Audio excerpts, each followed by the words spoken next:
میں نے بھی آؤ دیکھا نہ تھا، اور اپنے اوپر جو ہے جتنے بھی میرے پاس جنگ کے اسلحے تھے میں نے بھی تیار کر لیا، اور چاہا کہ بس اب جو ہے جنگ شروع ہو جائے دونوں قبیلے کے درمیان۔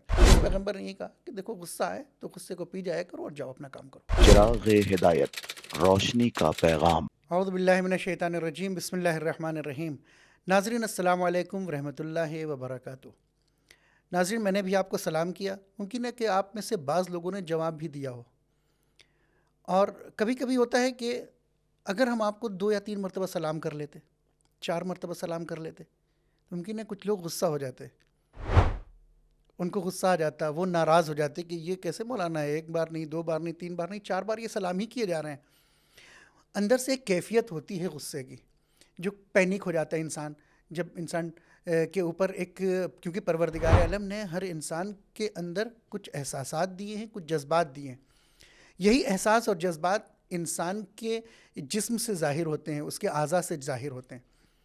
کبھی جب ہمیں کوئی خوشی کی خبر ملتی ہے ہم خوش ہو جاتے ہیں، کبھی کوئی ناراضگی یا کوئی ایسی خبر ملتی ہے، یا کوئی آ کے ہمارے سامنے ہم سے بدتمیزی کرتا ہے، ہم سے برے الفاظ میں بات کرتا ہے، تو کیا ہوتا ہے کہ ہم ناراض ہو جاتے ہیں، اس پر غصہ ہو جاتے ہیں، اور اسی غصے کی کیفیت میں ممکن ہے کہ ہم اس سے جھگڑا بھی کرنے لگیں، اس کو بھی اسی کے زبان میں، اسی کی لینگویج میں اس کو جواب دینے لگیں۔ تو کیا ایسا کرنا صحیح ہے، درست ہے؟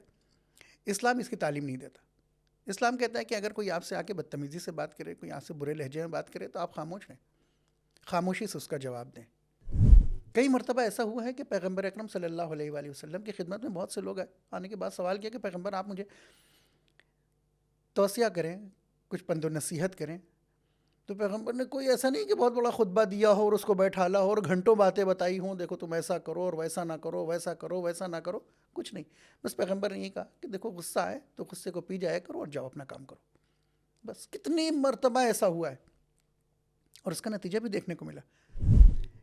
ایک شخص ہے، آگے کہتا ہے کہ یا رسول اللہ مجھے، ایک قبیلے کا سردار ہے، وہ آگے کہنے لگا یا رسول اللہ مجھے کچھ تعلیم دیجئے، میں آپ کی خدمت میں آیا ہوں۔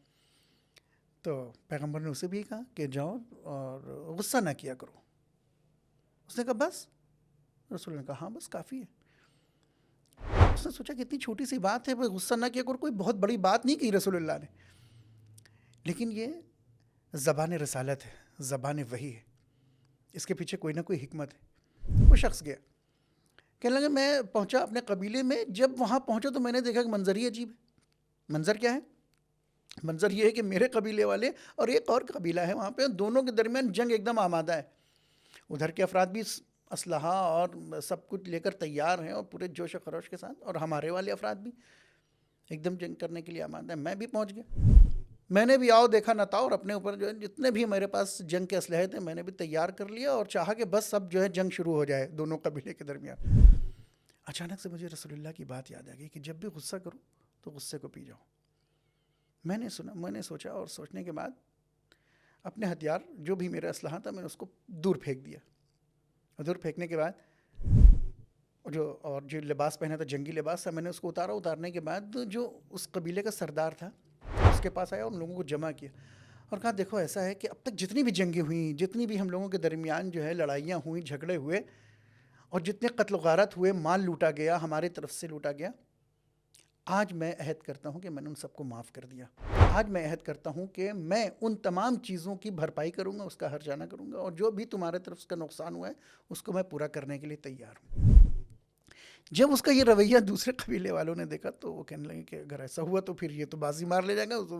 ان لوگوں نے بھی یہ کہا کہ اگر تم یہ کرنے کو تیار ہو تو ہمارے طرف سے بھی جو بھی اب تک نقصان ہوا ہے تمہارا، اس کی بھرپائی کرنے کے لیے ہم تیار ہیں۔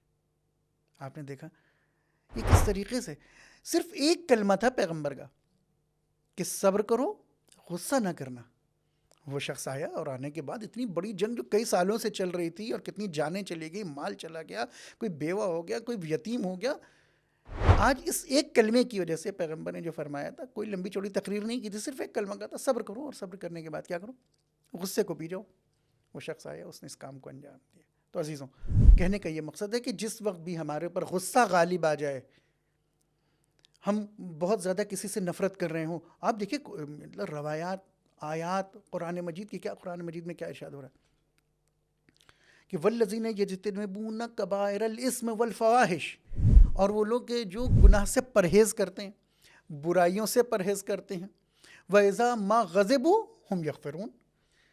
وہ لوگ کب معاف کرتے ہیں؟ جس وقت وہ غصے کی حالت میں ہوتے ہیں.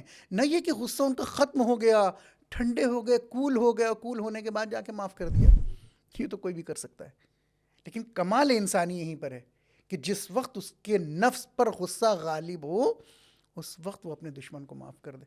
تاریخ میں آپ نے سنا ہوگا، مقررین سے سنا ہوگا، ذاکرین سے سنا ہوگا، امام علی کا بہت مشہور واقعہ ہے. امام علی اس کے سینے پہ سوار اور چاہتے ہیں کہ ابھی اس کو جو ہے سر و تن میں جدائی کر لیں. اس نے گستاخی کی. اگر وہیں پہ امام علی قتل کر دیتے تو آپ کا یہ کمال اور یہ انسانیت کے لیے جو درس ہے، جو درس ہدایت ہے، یہ مکمل نہ ہو پاتا. سینے سے اترے، غصے پہ کنٹرول کیا پہلے، اور اس کے بعد آپ نے اس کو معاف کر دیا، آپ نے اس کے سر و تن میں جدائی کر دی. یعنی غصے پہ کنٹرول بہت ضروری ہے. کوئی بھی آ کے امام حسن علیہ الصلوۃ والسلام، پوری تاریخ ائمہ ہمارے سامنے موجود ہے کہ اگر غیظ و غضب اور غصے کے حالت میں ہیں تو ہمیں اس غصے کو پی جانا چاہیے تاکہ ہمارے درمیان جو دوریاں ہو گئی ہیں اور جو انتشار اور جو اختلاف ہمارے معاشرے میں ہے وہ ختم ہو جائے. السلام علیکم ورحمۃ اللہ وبرکاتہ.